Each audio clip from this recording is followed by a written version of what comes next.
Hey, you guys, welcome to another day in Algebra 1. Today's lesson is 8.6, factoring to solve quadratic equations. So today's vocabulary word is pseudo product of property and representation. Go ahead and pause this so you can read through it so you can know what we're going to be expecting for this lesson. Okay, so let's go over the main focus of this lesson, zero product property. For any real number A and B, if AB is equal to 0, then one of those, either A is equal to 0 or your B is equal to 0 as well. It could be one of those two options, or maybe both of them are zeros. So we have here a factor form example.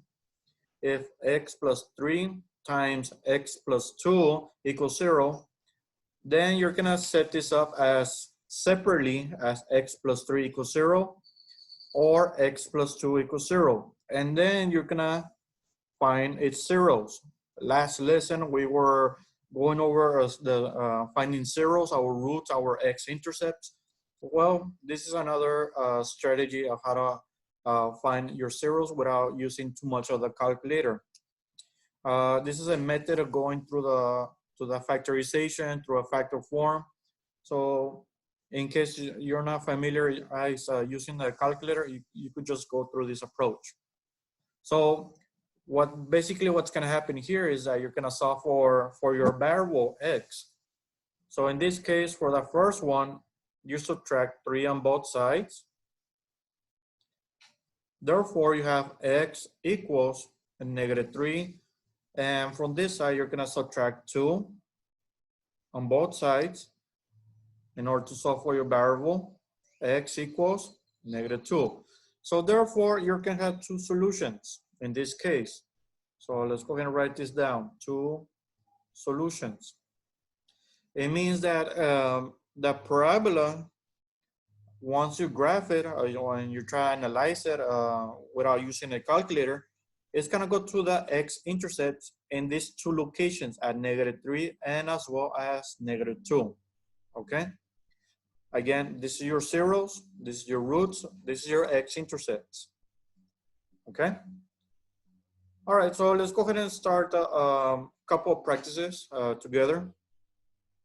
What are the solutions of the equation for t plus 1 and t minus 2 equals 0?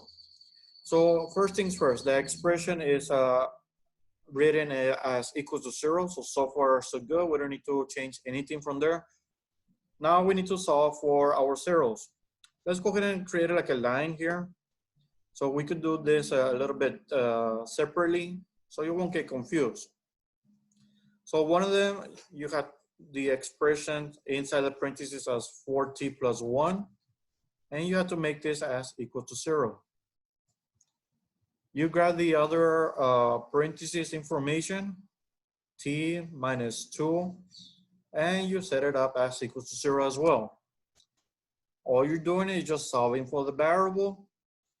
So in this case, since it's a binomial, we need to focus on certain information before we solve for the variable. The information here, we have a constant as a 1. So opposite of that, we need to subtract it. So let me choose a different color here. Let's go ahead and subtract the 1 here. We bring down 4t. 1 minus 1, well, it will cancel out and then equals -1. Now this information, the 4t, is a multiplication. In order to solve for the variable, opposite of that is going to be a division. So you're going to be dividing this by 4 and by 4 on both sides of the expression. So therefore, this will get eliminated and you have your variable as t equals -1/4. Now, it all depends on the answer choices or the question, if they want you to put it as a decimal place or not. But in this case, we're just going to leave it as a fraction. Now, in the other side as well, we need to solve for our variable t. So here, since our constant is a -2, we need to add it to the other side in order to get eliminated from one side to another. We add it. we bring down the t, and then equals just a 2, because 0 plus 2 is 2. So therefore, these are your two solutions at a negative 1 over 4 and 2 as well. This is going to be considered your two solutions. Your two solutions. Again, this is your zeros, this is your roots, this is your x-intercept. The parabola goes through those two locations at the x-intercepts. Okay? All right, let's go ahead and practice another one. Something similar, but now with answer choices. Usually, I tell everybody, instead of going through all this process, all these details, you could just think about the opposite of the number of the parentheses. So for instance, you have a +1. What is the opposite of that? Well, -1. So therefore, your x is going to be -1. Same thing with the other side of the parentheses. What's the opposite of -5? Well, +5. So the other point is x equals to 5. In this case, the answer is letter B. For those that are still wondering what's going on, we just follow the same procedures as the previous example that we did. We just eliminated all this detail. Okay, so if we want to do the longer way, we could just specify this separately, and we could have x plus 1 equals 0, and then the other expression as x minus 5 equals 0. Now this is only optional for those that still having trouble finding the zeros, but overall it's pretty much straightforward, straight to the point. So here we subtract 1 on both sides, and we have x equals -1. And here we add 5 on both sides, and we have x equals to 5. So you see, we came out with the answer here. It's pretty much straightforward. The only issue is that whenever you have a number in front of the x, you just have to divide it by that number. So for instance, let's say you have 3x plus 1, and you have 2x plus 2. Let's suppose we have this expression. Okay, this is just an example. So we could still do the opposite of this. So opposite of this is going to be -1. And then since we have a 3 here, since we started with a 3, you could just divide it over 3. And that's basically it. Same thing also over here. You start with an x. Opposite of +2 is -2. And then divided by another 2 since we started with that. And let's reduce it, and we have a -1. So you could just eliminate the work process of in between, and it's pretty much straightforward if you get this kind of type of an idea. Okay.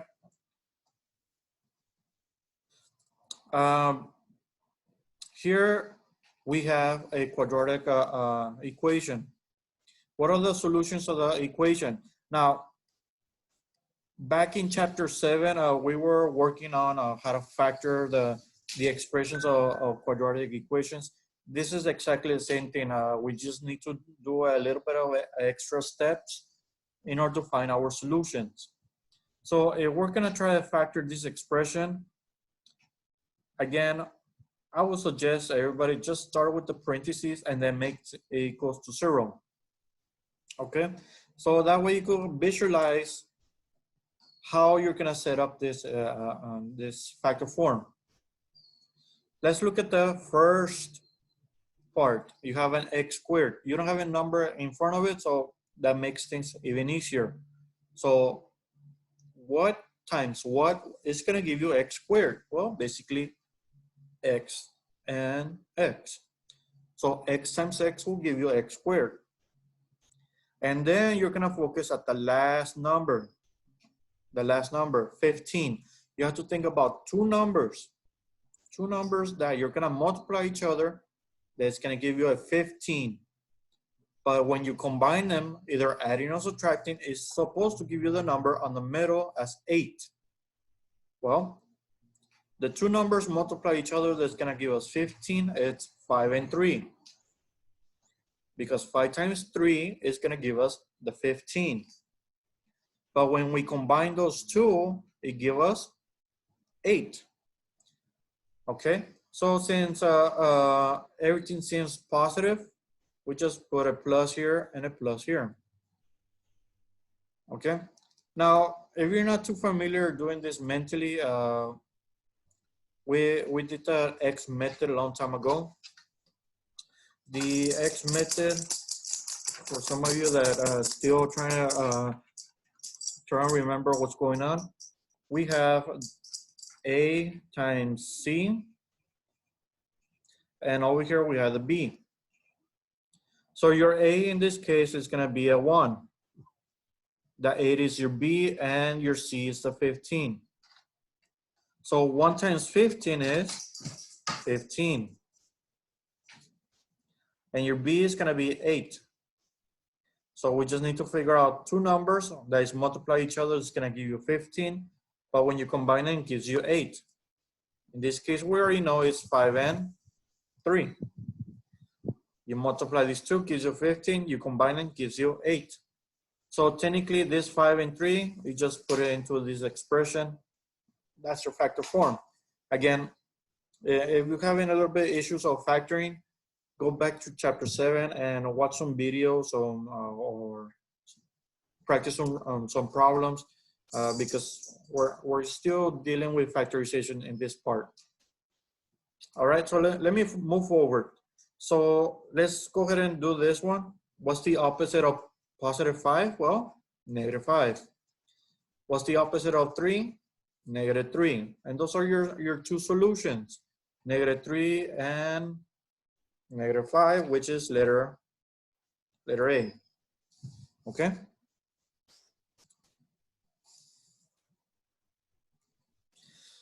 All right, let's go ahead and practice this one more time. Let's factor out this expression.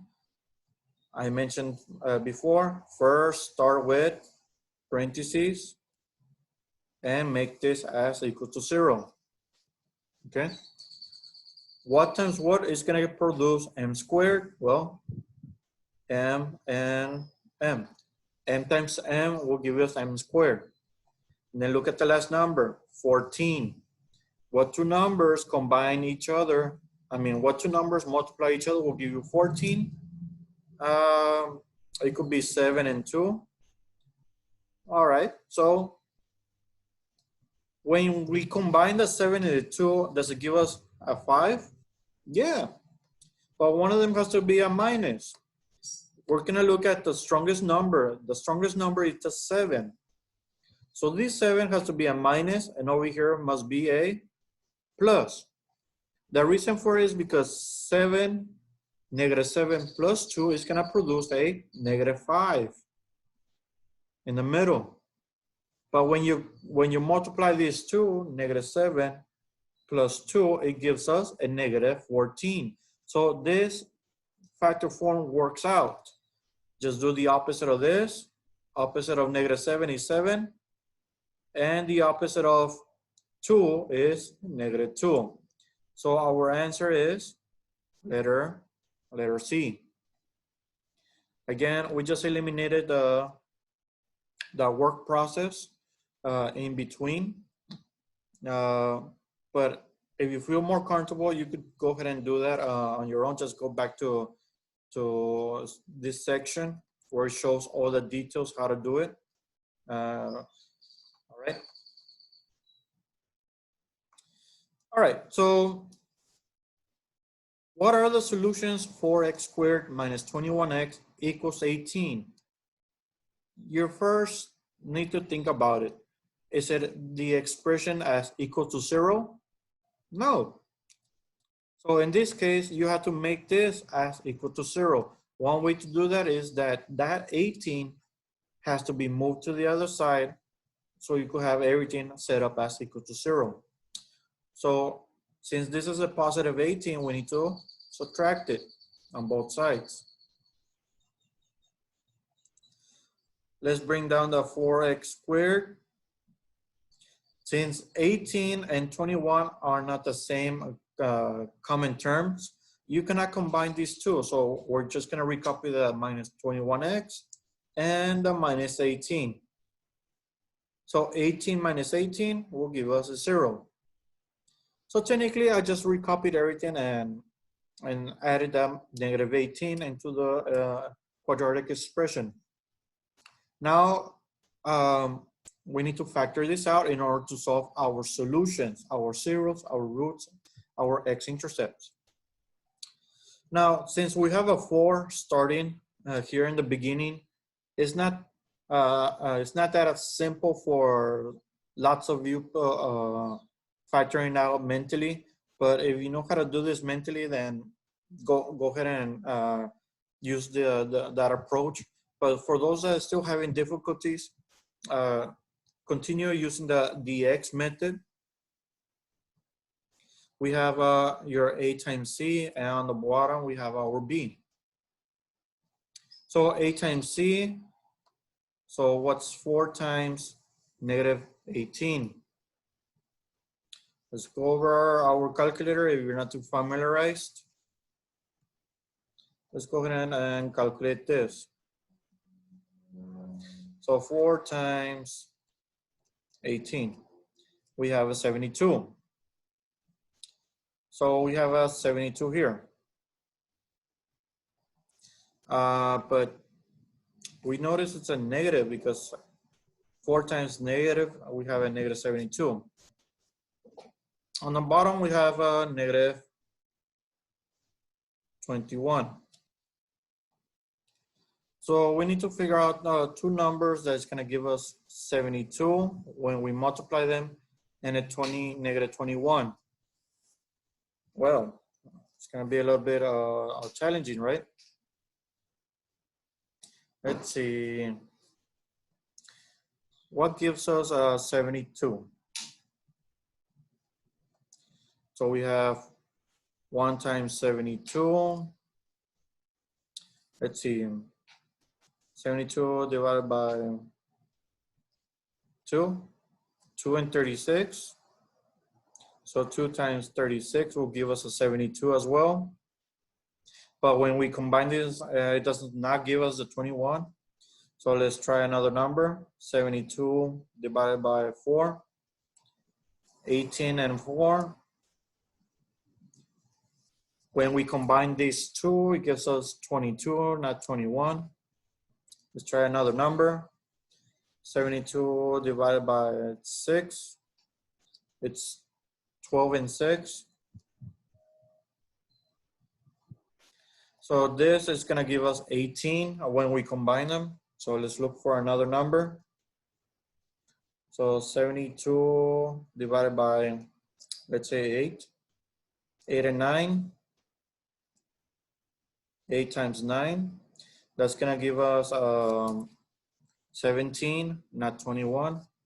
We're getting close a little bit. So 72 divided by, let's say 12.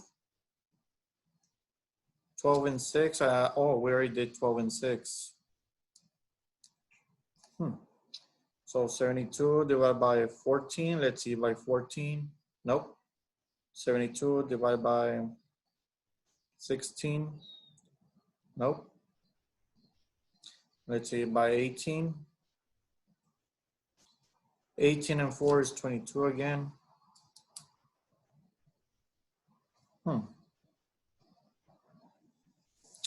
72 divided by 22. Wow, these numbers are getting bigger and bigger. 72 divided by 24. There you go, 24 and 3, finally. So we have 24 times 3 is going to give us 72. But when we combine these two, we get 21. So let's go back to this. Woo, it took us a little while. So you have 24 times 3 will give us negative 72. But one of them has to be a negative, because negative times positive equals negative. And when you combine them, the biggest number has to be a negative to get negative 21. So let's put this one as negative. All right, so let's start our parentheses. Since we started with 4x, we put 4x here and we have 4x here. Now, this is not equal yet, so till I put the expression as equal, then it will be that's going to be your final factor form. We're going to include the numbers that we just got, negative 24 and the 3, positive 3. All right, so let's look at the first expression here. Now we're putting equal because this expression is going to continue this as a factor form. Now, the 4 and the 24, can we reduce it? If yes, go ahead and reduce it. If not, leave it how it is. So yes, we could reduce it by 4s. So you have x minus 6. Okay. And over here, can we reduce it? No, we cannot reduce those two numbers, so we just recopy it. So we have this as a factor form. Negative 6 times 3 will give us the negative 18. That's good. So we have, let's see, negative 6 times 4 is going to be negative 24 plus 3 gives us negative 21 in the middle. That's good. So this is a good factor form. Now let's find the zeros. Opposite of this, it's 7. Oh my God. Sorry. Supposed to be going on the bloopers. Opposite of negative 6 is positive 6. Opposite of positive 3 is negative 3. Then you started with a 4, then you have to divide it by a 4. And those are your two solutions. Those are your zeros, your roots, your x-intercepts. Again, it took us a little while to figure out the numbers. That is because we start with a number in the x squared, and that makes things a little bit much difficulty. But if you're an expert, then you could try to figure this out by playing around with some numbers, okay? Let's go ahead and practice this one more time. Since this expression is not equal to 0, we need to move that 49 to the other side by adding 49 and 49. So you have x squared plus 14x plus 49 equals 0. Now this one, you don't have a number in front of it, so it makes things much simpler. You could just skip through the whole process of the x method. And you could just play around with the numbers. Since we started with x squared, x times x, because x times x gives x squared. Look at the last number, 49. What two numbers multiply each other will give you 49? 7 and 7. Since everything is plus, you add it, because when you add in the two 7s, it gives you the 14 on the middle. Since these two are considered identical, you could just write it once and put it squared equals to 0. So that means that we only have one solution. At x equals opposite of this, negative 7. So it's only one solution at negative 7, which is letter A. Okay. That means that parabola only goes through the x-axis, your x-intercept only once, una vez. Okay. Here we have a real world scenario. you are constructing a frame for the rectangular photo shown. You want the frame to be the same width all the way around and the total area of the frame and photo to be 315 squared. What should be the outer dimensions of the frame be? So we have here our information. We have X here, X here. We have 17 inches from here to here and 11 inches from here to here. So we're talking about area of a rectangular. Yes, it specifies here rectangular. So area of rectangle is basically length times width or based on height, however you want to see it. So our area, we could put it as length times width. Okay. So your area is going to be 315 equals, then you have a length, but you have two lengths. Okay, so you have two lengths that are going to be specified of X. So you're going to have two X's. And then since X and X, that's 2X when you add them up, then you're still missing the 17, so plus 17. Now your width is basically the same thing. You have two X's and as well the 11. Here basically it could be flipped or not. One of them could be your width, the other one could be your length, but overall you could specify like this if you want. That is all optional, it's up to you. But so far we're doing it correctly as setting this up. Now we need to perform the FOIL system. We leave the 315 alone. So 2x times 2x will give us 4x squared. And then we have 2x times 11. We have 22x. And then we have 17 times 2. That's going to give us 34x. And then we have 17 times 11. Well, let's go back to over here. What's 17 times 11? 187. Okay. Now we combine like terms and we need to make this expression as equal to 0. So we combine these two and we subtract 315 on both sides. Notice I'm putting it with the constant numbers. This expression is as equal to 0. Bring down the 4x squared. 22 plus 34, that's going to give us 56x. 187 minus 315, we have, let's see, 187 minus 315, 128. All right, so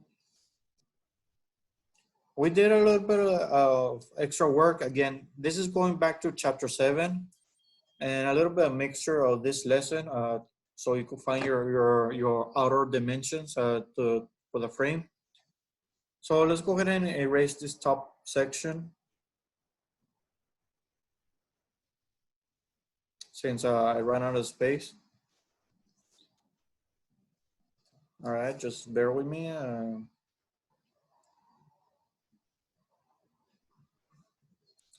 Very well, very well. Okay, let me move this entire thing.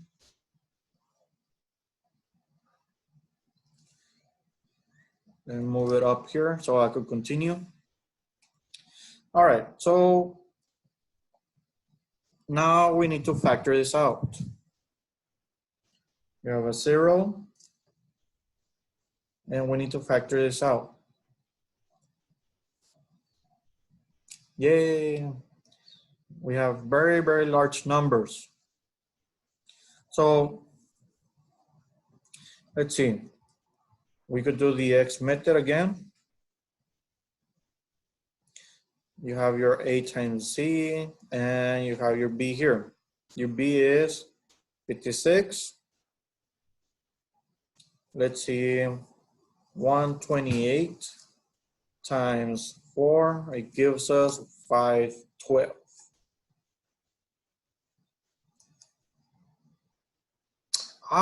But notice this. I'm just looking at the expression. We could make this much simpler so we don't have to deal with large numbers. I knew there was something fishy about this. We could find the greatest common factor. And the greatest common factor of all these three numbers is the 4. So let's go ahead and erase this, make things much simpler for us to factor this out. All right. Again, 0, factor out the 4. Parentheses x squared plus, let's see, you have 56 divided by 4 is 14. So here we put 14x minus, what's 128 divided by 4, 32. All right, so as you can see, these numbers are much simpler to factor it out. So let's start with this. And since they're much simpler, we don't need to deal with the X method, only if we want to. Let's fill in the gaps. X times X will give us X squared. Let's look at the last number, 32. What two numbers? Well, we had 8 times 4, but that's not gonna give us 14 in the middle. We could choose 12 and, no, not 12. Let's see. So we have 1 times 32, but that's not gonna give us 32. Let's see, 32 divided by 2, 16 and 2. When we combine them, does it give us 14? Yeah, that works. Let's see if that's what we're looking for. I got lost. Where am I? Here. All right. 16 and 2. 16 and 2. Since we have a plus in the middle as a 14, then you're looking at your strongest number. So this is a plus, the other one is a minus. All right, so within this, we just need to figure out our outer dimensions. Yeah, 0. Sorry. So since we don't have a number, a variable next to this, you don't count the 4 here. You're just gonna count the inside section. So you have x equals negative 16 because opposite of this, and x equals 2 because opposite of this. Since it's a real world scenario, we're not looking into the negatives. We're not looking to the negatives, so therefore, your solution, it's only x equals 2 inches for the outer frame. Okay. Again, this is not equal to 0. That's not equal to 0, so we don't count this in this kind of expression. Just keep that in mind. What if we have like a 4x and then we have x plus 3, x plus 2 equals 0. Since we have a variable next to the 4, then you have one that x equals 0 for this one. X equals negative 3 for this one. And x equals negative 2 for this one. But just keep in mind, since we have 3 solutions, it's not a parabola. It's not a quadratic expression. It's going to be something else. It's probably a cubic or something because you're going to have like a wave going like this, and it's gonna be touching at 0, negative, 0, -3, and -2. Just keep that in mind. So if we don't have an expression, if we don't have a variable next to the 4, let's say we eliminate this x, then your only answers are -3 and -2 as your only solutions. And this is considered a parabola because it goes twice on the x-intercept. So just keep that in mind, and that's what happened here. Basically, on the 4 is not equal 0. All right. So if you have any questions, please email me or go ahead and comment, and I will try to help you out as much as I can. Thank you for watching. You have a great day. Peace.